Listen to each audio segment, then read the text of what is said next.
Hey everyone, it's Luke from Safety Wires. It's been a couple of years now since I've done some videos and I've been under a bit of pressure on the work front to do some more, and I got to be honest, there's a few things that I'm seeing on the socials over the last few weeks that sort of prompted me to bring these out of retirement as such.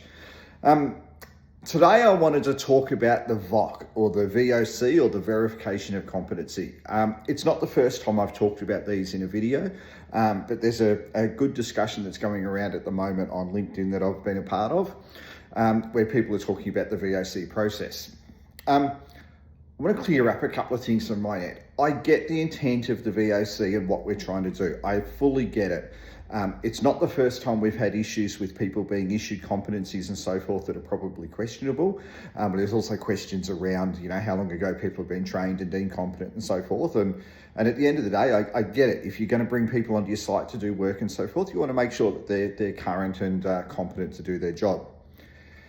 The issue that I have with the process, and this has certainly come up in this discussion on LinkedIn, is who's doing those assessments. What's their background? What's their experience? Who has said that they're good or they're competent to be able to assess other people's competency? Now, this is not just a VOC issue. This is competencies across the board. There is a million reports out there of dodgy RTOs that are issuing competencies and questionable competencies. It's not new. It's been around for a long time. If you haven't seen it, you've got your head buried in the sand. That's the issue that I have with the VOC process. Someone mentioned in one of these conversations that they were aware of someone that was doing this VOC process, i.e. assessing others, and they were basically a desk jockey that hasn't done the job before. How does that work? And how do we end up in that situation? The intention behind the process is good, don't get me wrong.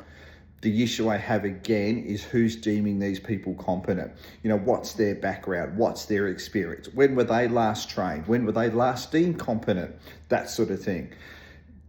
That's the issue I have with it. I'd really love to hear your thoughts on this because it keeps coming up time and time again.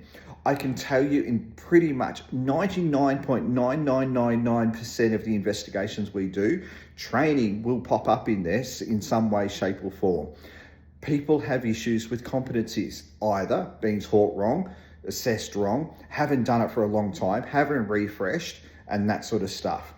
Couple that with the people that are issuing the competencies that don't have the experience and the skills, you've got a recipe for disaster. Let me know your thoughts. Drop a comment below because this is something that really gets me riled up. The whole RTO process gets me riled. I think it's a bureaucratic mess. And we've got a mess of competencies, and then we throw in this VOC process, which I think just makes it even messier and blurs lines and other stuff like that. Let me know your thoughts. Drop a comment below. Thanks a lot.